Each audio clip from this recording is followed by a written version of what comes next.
జై శ్రీరామ్. ఈ రోజు ఎన్ఎఫ్సి నగర్ గట్కేసర్లో ఉన్న హిందూ సమ్మేళన కార్యక్రమానికి అయితే మేము వచ్చేసామండి. సుమన్ టీవీ ఏంటి వీరి ముఖ్య ఉద్దేశం అంటే ఆర్ఎస్ఎస్ 100 ఇయర్స్ అయిన సందర్భంగా ఈ మధ్య హిందువులపై దాడి జరుగుతుంది కదా అండి. వాటిని దృష్టిలో పెట్టుకొని లేకపోతే హిందువులు ఐక్యంగా ఉండాలి అనో, ఇంకా హిందువుల సంస్కృతి సంప్రదాయాలని చైతన్యవంతం చేయాలి, ఏకతాటిపైకి తీసుకురావాలనే ముఖ్య ఉద్దేశంతో హిందువుగా గర్వించు, హిందువులని జీవించు అనే నిదానంతో హిందూ సమ్మేళన కార్యక్రమాన్ని అయితే నిర్వహిస్తున్నారండి. ఎన్ఎఫ్సి నగర్ గట్కేసర్లో జరుగుతుంది. చూడండి ఏంటి ఎందుకు ఈవెంట్ అని ఎగ్జాంపుల్ చెప్పుకోవాలంటే, హిందువు మనం ఎక్కువగా పూజిస్తూ ఉంటాం, గోమాతల్ని పూజిస్తూ ఉంటాం, గోవుల్ని పూజిస్తూ ఉంటాము, గోధేనువుల్ని ప్రే చేస్తూ ఉంటాం. ఇలాంటి వదలు కూడా జరుగుతూ ఉంటాయి. అంటే గోవుల్ని కోసేస్తూ ఉన్నారు, కట్ చేస్తున్నారు, తింటూ ఉన్నారు. అలాంటి గోవధ కూడా జరగకుండా ఉండడానికి వీరి మోటో అని చెప్పుకోవచ్చండి. హిందువులపై దాడులు చూసుకుంటే కనుక రకరకాల ప్రదేశాల్లో, బంగ్లాదేశ్ లో అయితే ఏంటి, కాశ్మీర్ లో కూడా మనకి డిఫరెంట్ గా ఏవో గొడవలు అవుతూనే ఉన్నాయి. టెంపుల్స్ పై కూడా ఏదో ఒక దాడి జరుగుతూనే ఉంది. దేవుళ్ళ గుళ్ళల్లోకి వెళ్ళి దొంగతనాలు జరుగుతూ ఉన్నాయి. ఇవన్నీ మనసులో పెట్టుకొని హిందూ సమ్మేళన కార్యక్రమాన్ని అయితే నిర్వహిస్తున్నారండి. చెప్పాలి అంటే వీళ్ళు ఏం చెప్తున్నారు అంటే, హిందూ సమ్మేళన నిర్వహణ సమితి గడప లోపల కులం, గడప దాటితే హిందువులం, ప్రియ బాంధవులం, మనందరం కూడా హిందువులం. ఈ హిందూ ధర్మం కోసం ఎన్ఎఫ్సి నగర్ గట్కేసర్ ప్రాంత వాసులు ఏం చెయ్యాలి అనుకుంటున్నారు, ఏం చెప్పాలి అనుకుంటున్నారు, పెద్దవాళ్ళు మనందరికీ కూడా ఏం సందేశం తెలియజేయాలి అనుకుంటున్నారు, లోపలికి వెళ్ళి తెలుసుకుందాం, వచ్చేయండి. సో ప్రస్తుతం మనతో పాటు మహిళా వనిత, సైకాలజిస్ట్, అలాగే ఆధ్యాత్మికవేత్త యమునా పాఠక్ గారు ఉన్నారండి. సుమన్ టీవీ ద్వారా అందరికీ సుపరిచితం కదా. ఎస్ మేడం, అయితే ఎన్ఎఫ్సి నగర్ గట్కేసర్ లో జరిగే హిందూ సమ్మేళన కార్యక్రమానికి వచ్చేసారు. మరి ఏంటి హిందూ ధర్మం గురించి తను ఏం చెప్పాలి అనుకుంటున్నారు, ప్రజలకు ఇంకా ఏం చేరవేయాలి అనుకుంటున్నారు? మేడం నమస్తే మా. ఎస్ మేడం, ఈ ఈవెంట్ కి రావడానికి నాకైతే హ్యాపీ అనిపిస్తుంది మేడం. ఇలాంటి ఈవెంట్స్ డెఫినెట్ గా ప్రతి ఏరియాలో, ప్రతి ప్లేస్ లో జరగాలి. సో హిందూ సమ్మేళనం, హిందూ ధర్మం గురించి వీరంతా కూడా ఈ ఈవెంట్ చేస్తున్నారు అని అర్థమైంది మేడం. మీరేం చెప్పాలి అనుకుంటున్నారు సొసైటీకి? ఇలాంటి ఈవెంట్స్ ఏ విధంగా బూస్టప్, ఇన్స్పిరేషన్, దీని ద్వారా మీరు మెసేజ్ ఏమి ఇవ్వాలి అనుకుంటున్నారు? ముందుగా మన సుమన్ టీవీ ప్రేక్షకులందరికీ నమస్తే మాంచి. ఇది ఈవెంట్ కాదండి, ఇది ఒక కార్యదీక్ష. ఇది ఒక కార్యాచరణ చెప్పే ఒక కార్యదీక్ష. హిందువులంటే ఆలోచనాత్మక హిందూ కాదు, ఆచరణాత్మక హిందూగా మార్చే ఒక కార్యదీక్ష ఉన్న సభ ఇది. ఒక కార్యాచరణ రూపొందించే సభ ఇది. మరొకసారి మనం కొత్తగా ఏం చేసుకోవట్లేదు.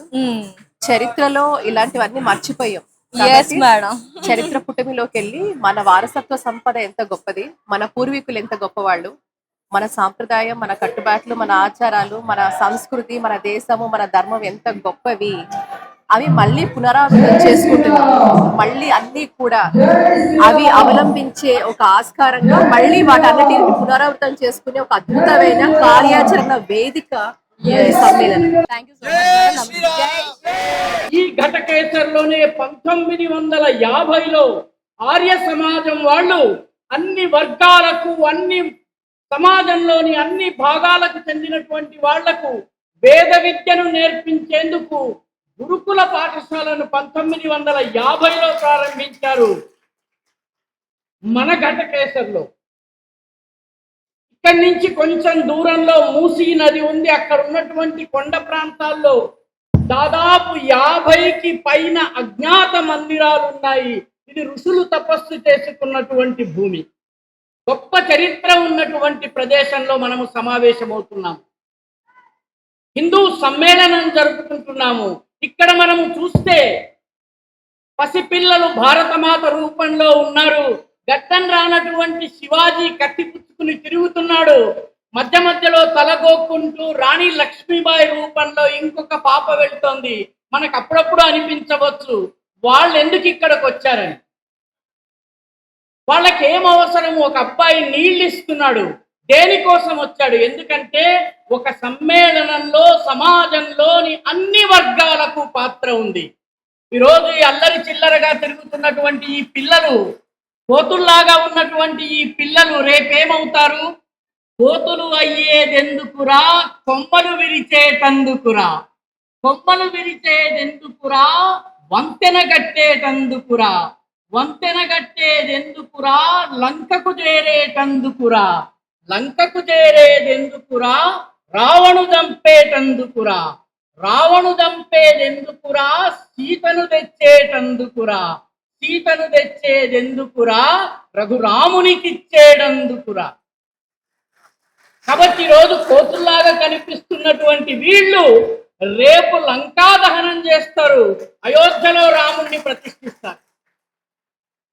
కాబట్టి మిత్రులారా, ఇక్కడ ఉన్నటువంటి పెద్దలు, యువకులు, కుర్రవాళ్ళు మనందరికీ ఈ సమాజానికి సంబంధించిన బాధ్యత ఉంది. కాబట్టి మనం ఇక్కడ సమావేశమయ్యాము. హిందూ సమ్మేళనాలు ఇప్పటికి అనేక సమ్మేళనాల్లో ఒక అపూర్వమైనటువంటి ఉత్సాహం కనిపిస్తున్నది. గ్రామాలకు గ్రామాలు తరలి వస్తున్నాయి. ఇక్కడ అద్భుతమైనటువంటి భజన గీతాలు పాడారు. వీళ్ళందరూ కూడాను ఆ రాముడిని తలుచుకుంటున్నారు, కృష్ణుని తలుచుకుంటున్నారు, శివుణ్ణి తలుచుకుంటున్నారు. వీళ్ళందరినీ తలుచుకోవడం అంటే భారతమాతను తలుచుకోవడమే. మొట్టమొదటిగా నేను మీ అందరితో ప్రస్తావించాల్సిన కొన్ని కీలకమైన అంశాలు ఏమున్నాయండి.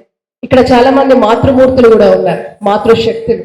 ఈ రోజు భారతదేశంలో అత్యంత ప్రమాదకర పరిస్థితి మన కళ్ళ ముందు ఉంది మిత్రులారా. అందులో మొట్టమొదటిగా ప్రస్తావించాలి అంటే ఒక ఫాల్స్ నరేటివ్స్.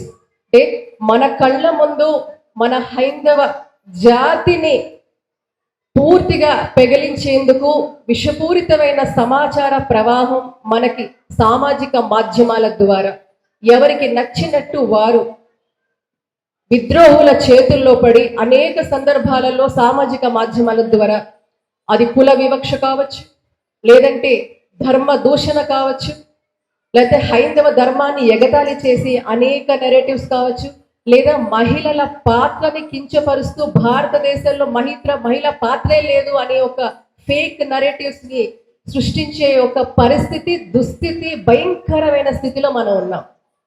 ఇది ఎందుకు మాట్లాడుతున్నారంటే మనకంటే ముందు మన పిల్లలందరి చేతుల్లో సెల్ ఫోన్లు ఉన్నాయి. ఆ మధ్య కాలంలో నేను పూర్తిగా మీతో మాట్లాడేది పూర్తిగా నా ఒక వ్యక్తిగత, నేను ప్రత్యక్షంగా నేను చవి చూసిన చేదు అనుభవాలు మీతో పంచుకుందాం అనుకుంటున్నాను.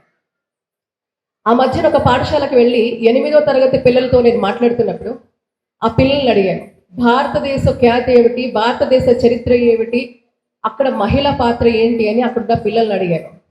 వాళ్ళు చెప్పిన సమాధానం నిజంగా చాలా ఒక ఆందోళనకరమైన స్థితిని కల్పించింది నాలో. ఏమిటి అంటే భారతదేశ చరిత్ర అంటే ఎంతసేపు వాళ్ళు అక్బరు, ఔరంగజేబు అని చెప్తున్నారు, వాళ్ళు మొఘలుల గురించి చెప్తున్నారు. వాళ్ళు అనేక మంది వీర నారులు పుట్టిన భవ్యమైన దివ్యమైన దేశం భారతదేశం, తెలుసుకోవాలి మీరు అని చెప్పారు. అనేక మంది అద్భుతమైన, ఇందాక పిల్లలు ప్రదర్శించారు శివాజీ మహారాజు లాగా, అలాంటి అనేక మంది వీరులు పుట్టిన దేశం, అంతటి అద్వితీయ దేశం ఈ భారతదేశము.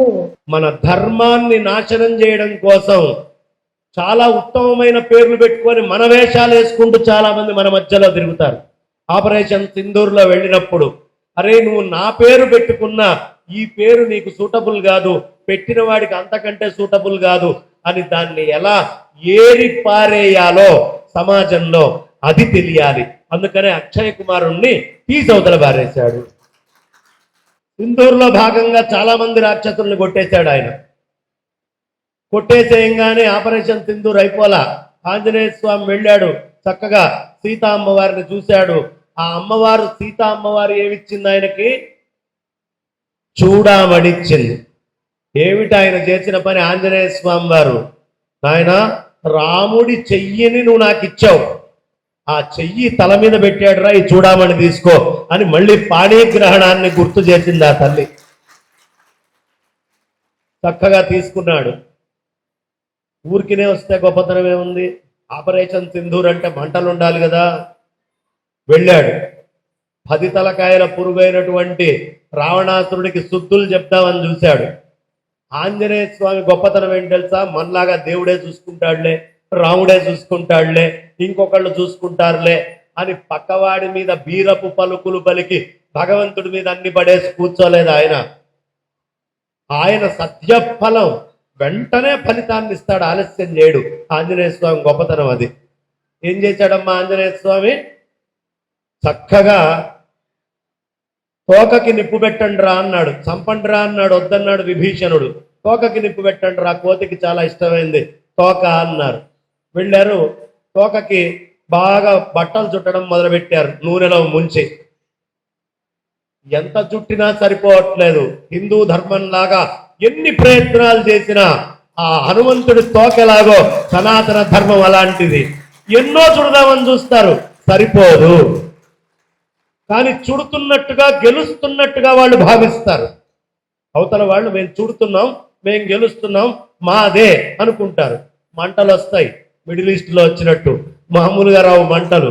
చుడుతున్నానే భ్రమలో ఉన్నారేమో. చుట్టినట్టుగా మీకు ఇక్కడ కనిపించిన మంట మీ దగ్గరే ఉంటుంది. అదొక్కటి మాత్రం గుర్తుంచుకోండి.